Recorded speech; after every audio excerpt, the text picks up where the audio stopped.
savez, on a trop lié l'onction seulement aux choses spirituelles.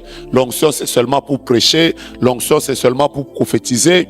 Nous avons lié l'onction seulement pour parler en langue. Quand tu chantes, alors tu dis, j'ai besoin de l'onction. L'onction, c'est juste un revêtement, une capacité spirituelle que Dieu te donne pour accomplir des choses.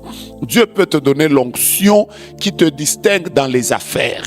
Dieu peut te donner l'onction qui te distingue dans la politique. Dieu peut te... Je parle de quoi? Je n'entends pas.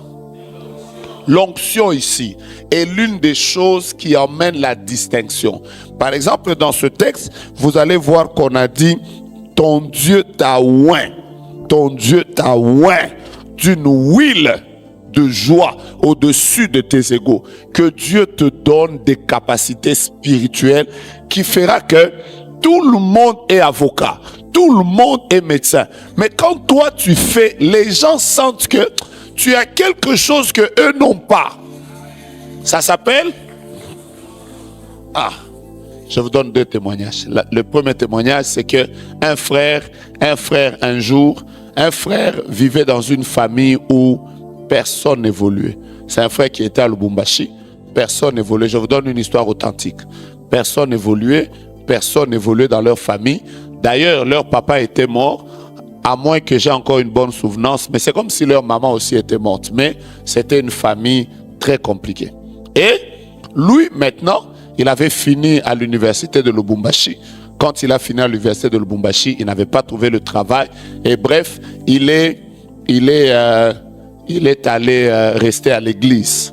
Il avait fini en économie et il est allé rester à l'église. Il est resté à l'église pas une année, pas 2 ans, pas 3 ans. Il dormait à l'église, il dormait à l'église, il dormait à l'église. C'était le genre de frère que toute l'église était en train de maltraiter.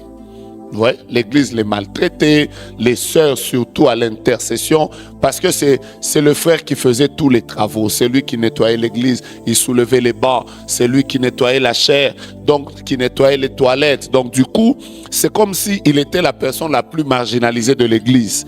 De temps en temps, c'était « Ah non, ce frère-là, il ne fait pas ça, il ne fait pas ça ». On m'a même raconté qu'un jour, une sœur de l'église a dit, elle a dit, même s'il n'y a plus d'hommes sur la terre, vous connaissez comment les femmes parlent, même s'il n'y a plus d'hommes sur la terre, moi, si ce frère vient me prendre en mariage, je ne l'accepterai jamais. En français, c'est pas bien. À Lingala, c'est attention, tout ce bisomi balé na mokili, na touli, aïe, kobalangai, na obale te. Il y a des femmes qui savent parler, hein. Batanga, mibali batanga peyo. Tu te demandes même, quand même, respecte quand même mon pantalon, non? Mais donc, ce frère, je vous explique, il passait par des moments comme ça. Mais chaque fois qu'il y avait des prières, des marathons, des programmes de l'église, il était toujours là. Et donc, il était en train de prier, il était en train de prier. Après, il fait un rêve.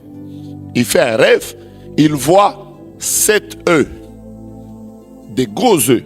Il voit 7. Après, il voit comme au ciel, il y avait une huile qui tombait sur le 4e œuf. Ça tombait comme ça, comme des gouttes. Tac! Après, ça tombe encore. Tac! Après, ça tombe encore. Tac! Après, ça tombe encore. Tac! Tellement que cette huile tombait sur la coquille de l'œuf là. À un moment, cette coquille a lâché. Bah!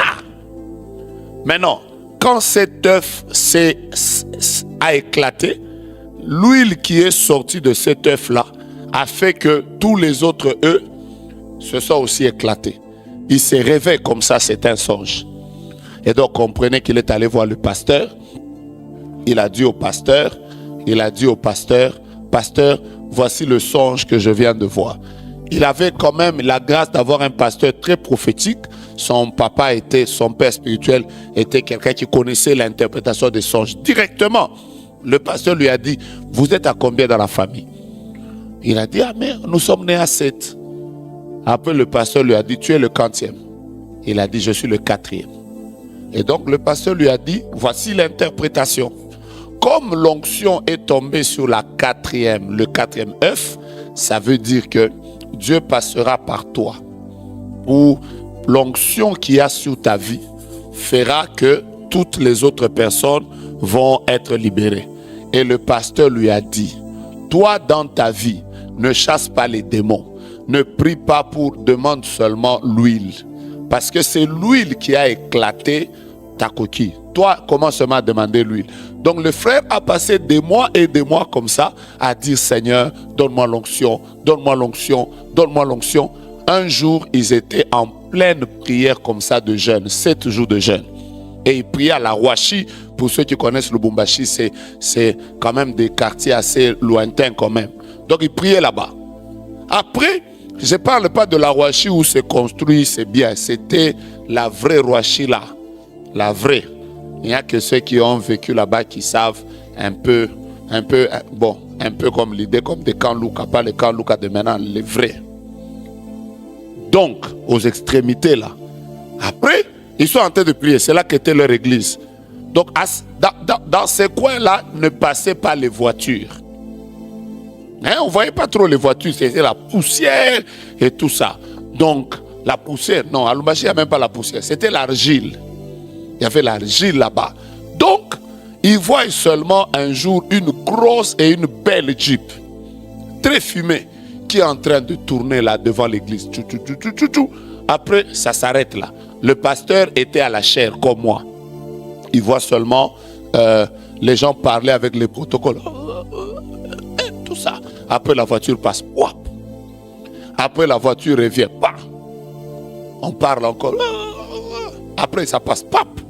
Après, ça revient encore. Non. Quand c'est revenu, le pasteur a dit, on risque de m'arrêter ici. Ces gens cherchent quoi? Donc, il a fait comme tous les pasteurs. Il a dit, entrez en prière, le Seigneur est là. Priez. Fermez les yeux, que personne n'ouvre. Alors, pendant que les gens avaient les yeux ouverts, il est sorti, il est allé là-bas. Il a demandé, vous, c'est quoi? Quel est votre problème? Donc, le gars là, je ne vous cite pas tout le nom, je vous donne seulement son poste-nom. Il s'appelait Chimankinda. Alors, le monsieur a dit, nous sommes en train de chercher, je prends un nom d'emprunt. Nous sommes en train de chercher Vistampuk Chimankinda. Nous cherchons Vistampuk. Le pasteur, il regarde la Jeep. Il regarde les gens qui sont dans la Jeep, comment ils sont habillés. Il regarde Vistampuk qui dort à l'église. Le pasteur lui-même répond, je ne suis pas sûr que celui que moi je connais, c'est celui que vous cherchez. Vous savez, hein, quelqu'un peut prier pour vous pendant des années. Mais le jour où Dieu commence à accomplir ce qu'il t'a prophétisé, il doute. C'est quand même bizarre, hein? Quelqu'un peut te prophétiser pendant des années. Je vois ton élévation, je vois ton élévation. Le jour où Dieu commence à t'élever, lui-même commence à dire, est-ce qu'il n'a pas touché au fétiche? C'est pour ça que je vais vous dire la vérité. L'homme est l'homme. Vos amens ne me plaisent pas. Mais je vous dis la vérité. L'homme là, c'est l'homme. Même quand, vous savez, le problème avec la prophétie, c'est quoi? Un prophète, un pasteur peut prier pour toi. Il peut prier pour toi pendant des années. Mais il y a une chose que Dieu ne révèle à personne. Dieu ne révèle ni au prophète, ni au pasteur, ni à l'apôtre. Vous savez ce que Dieu ne révèle jamais? La Bible déclare, les voies de Dieu sont insondables. Ça veut dire tout le monde peut voir ta gloire. Mais personne ne connaît la voie par laquelle la gloire va passer. Et donc, un pasteur peut même te dire, je vois cette année tu entres dans un mariage. Mais lui, il pense que il a vu seulement le mariage. Peut-être que ce que lui ne sait pas, c'est qu'il y a un veuf, sa femme va d'abord mourir. Mais Dieu a des voies. Sa femme meurt là-bas, après elle vient. Maintenant, lui, il commence à te dire, oh non, normalement. Vous n'avez jamais vu. Toi, moi ici, j'ai déjà douté des prophéties. J'ai prophétisé sur une sœur. Je lui dis, Dieu me dit, tu vas épouser un pasteur. C'est un grand pasteur. Quelque temps après, le pasteur divorce. Ça fait scandale dans cette ville. Après, le pasteur vient encore chez ma fille. Maintenant, ma fille vient me voir. Papa, tu m'avais dit c'est un pasteur. Il est là. Je regarde le cas. Je regarde ma fille. Je lui dis, non. Après, quand j'entre en prière, le Seigneur me dit, c'est lui. Après, je rentre encore, je dis, c'est lui. On va faire quoi? C'est pour ça que, même quand je dis ici, soyez bénis. Mais je ne sais pas comment Dieu va faire pour vous bénir. Et donc, je reviens sur mon histoire parce que c'est ça qui vous intéresse. Oh, mais on nous a dit que l'adresse est ici. C'est ici qu'il habite. Le pasteur a dit, je ne suis pas sûr. Non, parce que partout ici, on a cherché. On nous a dit que c'est seulement ici. Alors le pasteur dit, bon, comme nous sommes en train de trop discuter, je l'appelle. Donc il fait Vistampuk, Chimakinda. Parce que tu vois, tellement que tu souffres à l'église, on t'appelle même plus Vistampuk. On l'appelait seulement Chima.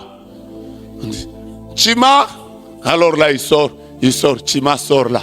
Il sort là en poussière avec les habits parce qu'il avait beaucoup de travail, il transpirait. Il sort là. Oui, papa. Le pasteur dit, ces gens ici te cherchent. Maintenant, le pasteur reste là. Il dit, non, il faut que j'écoute. Peut-être qu'il a volé, on veut l'arrêter. Les autres sont en prière. Alors le monsieur dit, monsieur Chimakinda, est-ce que vous aviez déposé votre CV à l'UNICEF? Il fait, il dit oui, il y a 6 ans, vous avez déposé votre CV à l'UNICEF. D'ailleurs, est-ce que c'est vous qui avez fait l'économie à l'UNILOU? Là, il fait oui. Là, maintenant, tu te bats, même si tu es sale, mais que le français qui sort quand même montre que tu as fait l'économie. Donc, il dit oui. Nini, tu avais déposé un CV. Il dit oui, mais il y a longtemps. J'ai déjà oublié. Maintenant, les messieurs là lui disent, nous venons d'avoir un problème à l'UNICEF. C'est que notre comptable, il a volé et il est parti. On l'a chassé. Maintenant, on a regardé tous les CV qu'on a dans notre banque. On s'est rendu compte que le seul CV qui a un comptable, c'est ton CV. On est en train de te chercher. Comme c'était un samedi, pendant que je parle, je prie que Dieu te surprenne comme ça. Alors, comme c'était un samedi, donc on lui a dit seulement, fais un effort, tu dois commencer le travail lundi. Donc le gars, pendant qu'on lui dit tu vas commencer lundi, il veut même tomber. Il regarde là. Il dit, tu commences lundi tu viens. Et donc, il entre en prière. Là même, le pasteur, quand il a entendu UNICEF, c'est là où le pasteur commence avec le conseil. Petit, quand tu entres là, discrétion. Je ne veux pas que tu parles. Parce que les sorciers peuvent te prendre dimanche. Et tout ça. Ils ont prié. Le lundi, il s'est réveillé le matin.